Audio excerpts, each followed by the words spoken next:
welcome to another top five for the Spotlight series. This week, my guest is John Corbett, telling us about his top five Earth Space Nine cards. So, hey, John, what have you got for us today? Are you paranoid?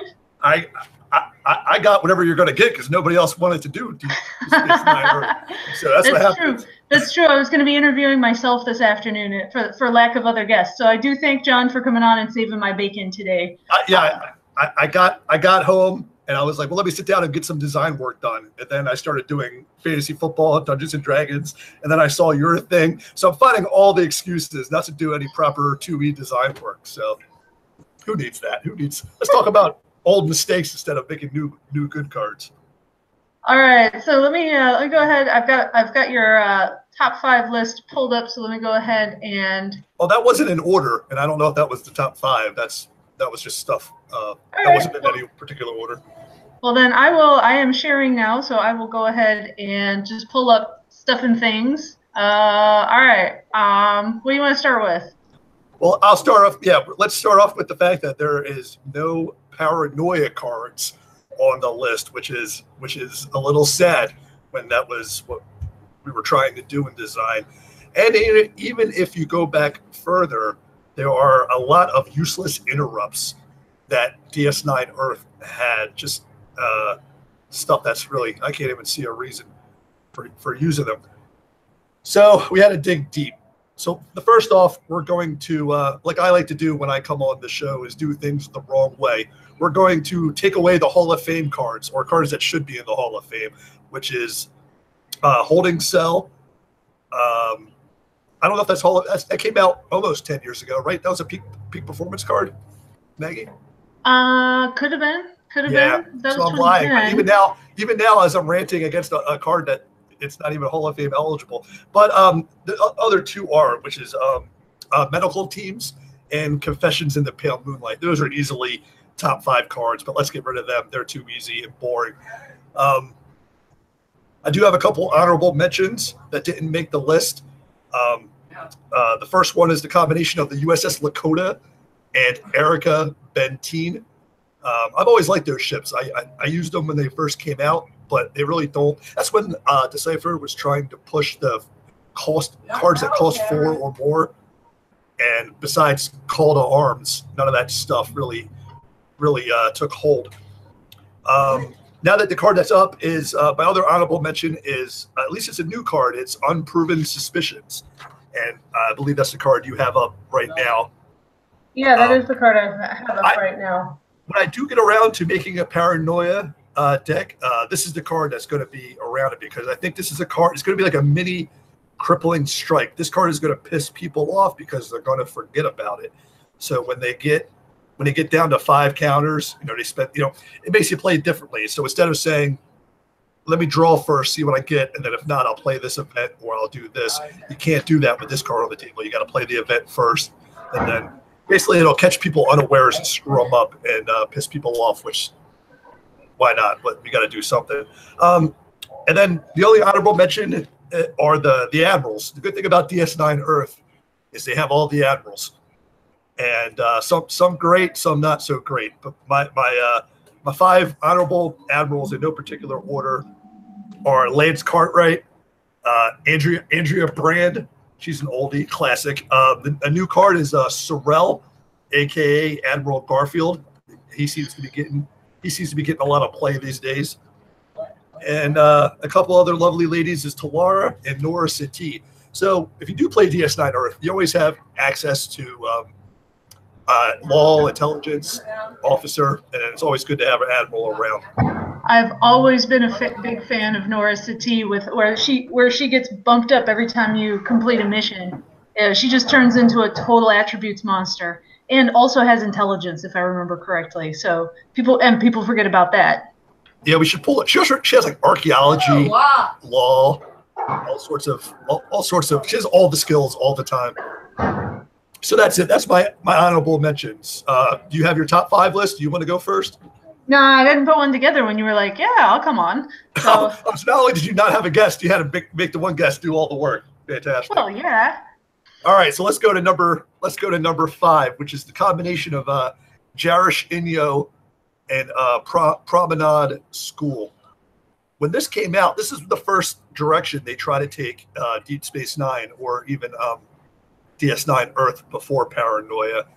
And this was just a quick, score 5 points, play Inyo, barf out 3 guys. This got a lot of play early on, but then as soon as Rainbow came out, this disappeared just as quick, which... Yeah, because Promenade School doesn't play well with Rainbow because it's all about the Fed DS9 people, and it's not about having all the different affiliations. So those two ideas kind of fight against each other. Well, that's fine, but it became I think Rainbow was just more efficient. Why play DS9 Earth, where I have to, it requires more advanced deck building. Rainbow, it's kind of easy to put together, but with this one, you got to have all goofy species, and then DS9 to Rainbow is just more efficient. I think you don't have to just counter dump. You don't have to. Promenade School requires a couple things, and the only problem with Jaroshinho is I have no idea why he has Command Star. I don't know what they were thinking, but that's just I don't understand why the Jimmy Carter of the Federation. That's messed up. He doesn't deserve that, but I don't understand why he has the Gold Star. All right, number 4 is an old school card, the USS Sutherland, an old ship from the old 10th anniversary set. There we go. I think if you're going to use DS9 Earth, I don't know what other ships you would really use. I mean, you can use the Centaur, but that fits better in a DS9 only deck. I don't think the Centaur boosts your Earth people, just your DS9. So if I was going DS9 Earth, I'm using the Sutherland. It's got a little risk reward to it. It can get outclassed, but the ability to get a free dilemma is pretty big.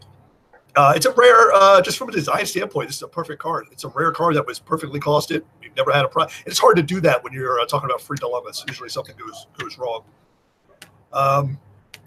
Number 3, speaking of old school, we're going with I think it's a premier card, Gideon.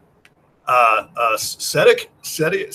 I don't. I've always pronounced it Saitic, but I have no idea. Yeah, let's go with that. So this is a classic utility personnel. He saw all the play back in the early days when everyone was playing TNG.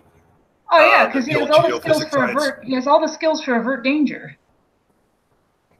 Yeah, and now not only does he have the Cunning 7, but his Strength 4 is an asset these days with adopted authority, and besides that, he just got a sweet goatee. Why don't you want to play? You got to play a guy with a goatee like that. Number 2. Yeah, he looks more Doctor Strange than Benedict Cumberbatch does. Yeah, he does. Sherlock Cabbage Patch. I find him exhausting though. Any movie he's in, I just exhaust it when he talks.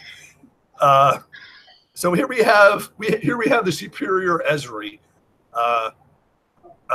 The 4-coster, she's back in the day. This was a good meta build for the Klingon Tragic Turn deck. Was a DS9 Earth, med teams. Esri just stops all the murder, and I used her quite a bit back when I had to fight those knuckleheads playing that deck for 5 years. And then finally, number 1 is Transporter Buffer. This card, I can't never not play it because it just lets you do all the cheese all the time.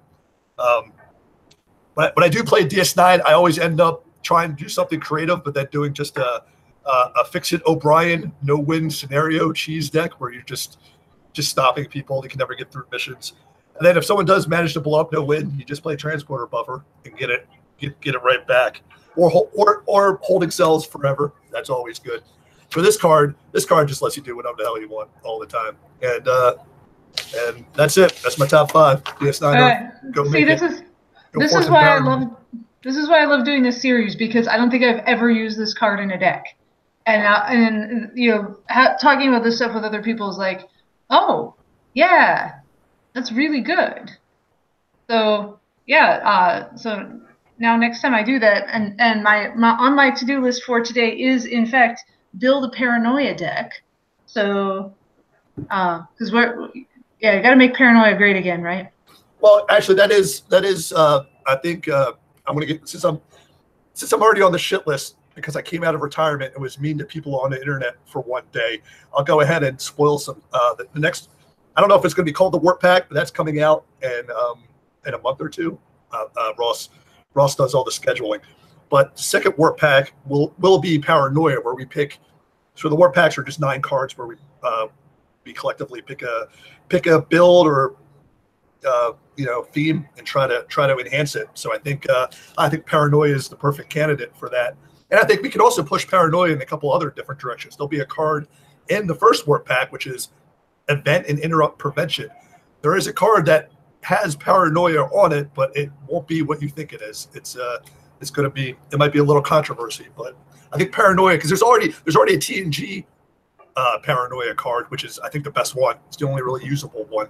The Bluegill card. The Bluegill card. Yeah, there needs to be a little more with that for sure, because everybody's got a soft spot for the Exploding Head episode, I think.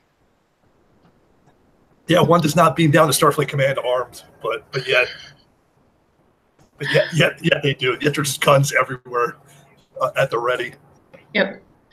All right. Well, thank you so much, John, for coming on the Spotlight series, Top 5, Earth Space 9. I appreciate that. And our next Top 5 week will be Hirogen Week. So we'll see you guys back next time. Probably not John for Hirogen Week. No, definitely not. I played Hirogen back in the day, but I can't.